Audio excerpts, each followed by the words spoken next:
Sinister Mark's story begins with an unforgivable act, the murder of his own mother, Debbie Grayson.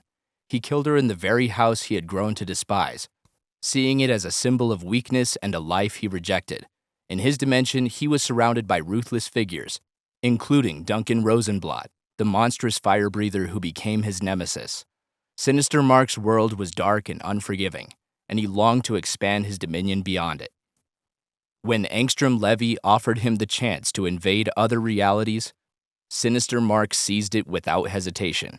He led 15 alternate versions of himself into the mainstream dimension, with the aim of waging a war. On day 1, Sinister Mark destroyed Nevada's version of the fire breather, mocking his lack of malice compared to his own world's counterpart. On day 2, he crossed paths with Oliver Grayson, but deemed him insignificant and spared him. By day 3, Sinister Mark had razed an entire city, his powers seemingly unstoppable. However, his triumph was short-lived when he turned on Angstrom Levy, demanding control or death. Angstrom banished him to a desolate dimension. Mohawk Mark hailed from a dimension where betrayal shattered his relationship with the teen team. After Rexplod's infidelity fractured their bonds, Mohawk Mark abandoned heroism and enacted a bloody purge, killing Rex, Eve, and a robot duplicate. His reign of terror didn't stop there. He destroyed the Mahler twins' cloning tech, killed one twin, and exiled Thrag, claiming the title of Viltramite Emperor. Under his rule, Earth fell to Viltramite conquest, with scientists enslaved and General Craig overseeing a grim science commission. Angstrom Levy recruited Mohawk Mark for the Invincible War. On day 1, he obliterated Stronghold Penitentiary, showcasing his devastating might.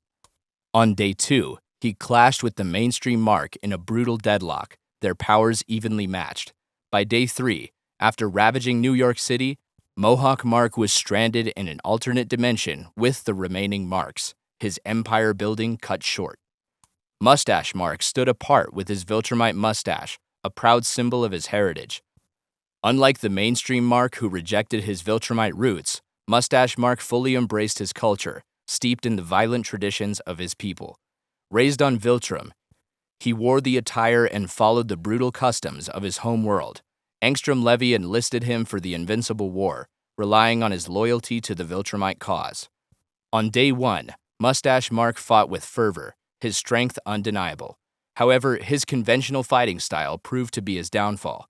During a fierce battle with their female superhero, he was overpowered. His body was later harvested and transformed into a grotesque Viltramite soldier, stripped of his former identity. Bulletproof Mark wore a black and orange suit, distinct from mainstream Mark's traditional colors. His existence was rooted in the multiverse of survival, where only the strongest endure. On day 2, he breached the White Room, an imposing facility known for containing the deadliest being, a villain of immense strength. In a swift confrontation, snapped Bulletproof Mark's neck, ending his life. Yet, unlike others, Bulletproof Mark's body was spared reanimation, possibly because of his inherent resilience or the chaotic nature of his universe. Viltramite Mark was a force of pure destruction, embodying the brutal ethos of his people. Clad in the sleek armor of his Viltramite heritage, he embraced the savage philosophy of strength above all else. By day 3 of the Invincible War, Viltramite Mark had reduced an entire city, possibly Chicago, to rubble with his fists, leaving a trail of carnage in his wake. However, Angstrom Levy, perhaps fearing his uncontrollable brutality, banished him along with the surviving Marks.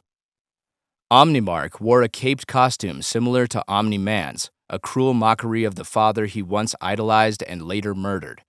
In his dimension, he had killed Nolan Grayson in a brutal confrontation, likely after discovering Viltrum's true plans for Earth. This victory inflated his pride, making him believe he was invincible. However, the Invincible War proved him wrong. On day 2, Omnimark clashed with Shapesmith and Madman, underestimating their tenacity. Shapesmith's relentless strikes wore him down, while Madman's unpredictable razor-wire tactics outmaneuvered him. Overconfident and outmatched, Omnimark fell to Madman's fatal blow. His skull cracked. His corpse was later reanimated as a mindless reanimant, a puppet for darker forces. Flexan Mark ruled the Flexan dimension with an iron fist, conquering their crystalline cities.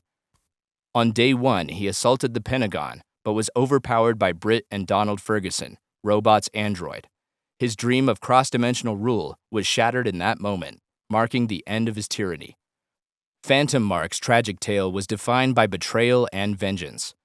Donning a black mask to conceal the scars from his father's abandonment, Phantom Mark was consumed by anger.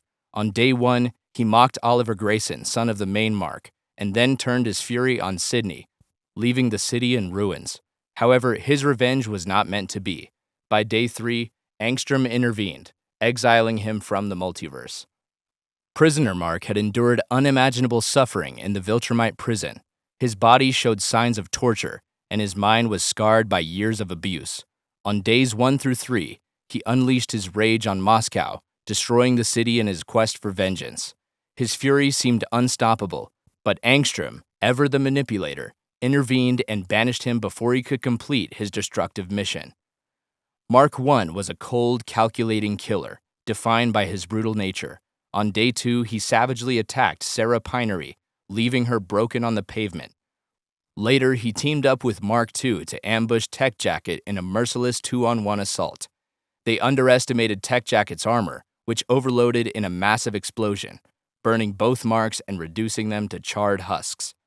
Mark II began his campaign in space, where he fought Tech Jacket in orbit. On day 1, he unleashed a relentless barrage of attacks, but Tech Jacket's Galran armor absorbed the punishment. When Mark I joined the battle, they managed to overwhelm Tech Jacket, until the armor overloaded and caused a massive explosion that killed them both. Their overconfidence and lack of understanding of Tech Jacket's capabilities led to their demise. Mark III wore a yellow costume, reminiscent of Mark's early days as Invincible. On day 2, he brutally attacked Monster Girl, nearly killing her before Bulletproof intervened. In his dimension, he had fought Rexplode, who detonated himself to stop him, a lesson Mark III never forgot. His fate remains unknown, lost in the chaos of war. Not much is known about Mark IV, but he was undeniably strong with the power of a Viltramite warrior. He fought early in the Invincible War, but his story ended quickly. His body was later recycled and reanimated as a mindless reaniman soldier, stripped of his former identity. Mark VI's persona was defined by theatricality. He donned a mask and scarf, his appearance dark and foreboding, signaling his penchant for drama. On day 2, he nearly killed Adam Eve, one of the most formidable figures in the multiverse. His brutality seemed unstoppable, but his overconfidence led to his undoing. The mainstream Mark, ever the protector, intervened with a swift punch, ending Mark VI's reign of terror. Mark VII was the epitome of power. Stronger than most of the mainstream Guardians, he believed himself invincible. On day 2, he killed the Immortal and crushed Darkwing without hesitation, showcasing his godlike strength. However, his arrogance proved his downfall. Darkwing, in a final desperate act, dragged Mark VII into the Shadowverse, a place where even the strongest couldn't survive. In that dark realm, Mark VII's godlike powers were nullified, and he perished. Mark VIII was a fierce warrior, a reflection of Mark II with subtle differences in his attire that hinted at a darker persona. On day 2, he encountered Pitt, a hero from another universe, in a battle of epic proportions. Both warriors were matched in strength and ferocity, and their clash resulted in mutual destruction. Neither emerged victorious, and both perished in the process. Mark IX's obsession with Adam Eve was driven by vengeance. After killing his own dimension's Eve, he sought out the mainstream version to finish what he started. On day 1, he targeted her but failed to capture her. By day 3, in an outburst of rage, he razed Paris. Yet his journey was cut short by Angstrom, who saw Mark IX as too dangerous. Angstrom banished him from the multiverse, leaving him without the satisfaction of completing his mission. Mark X was a conqueror in his dimension, ruling with an iron fist. On day 1, he began his destructive campaign by burning Big Ben and engaging in a fierce battle with Jack Staff. His conquest of London seemed inevitable, but on day 3, Angstrom exiled him from the universe, ending his imperial reign. Mark X's brief and tyrannical rule left a trail of destruction, but ultimately, his power was fleeting. His story serves as a warning that even the most formidable rulers cannot escape the ever-changing tides of fate. The Invincible War was a bloody clash of egos, vengeance, and ambition, with each Mark representing a dark reflection of what the mainstream Mark could have become. Which Mark's story hit you the hardest? Drop your thoughts below. Hit like, subscribe, and the bell icon for more epic breakdowns. See you next time.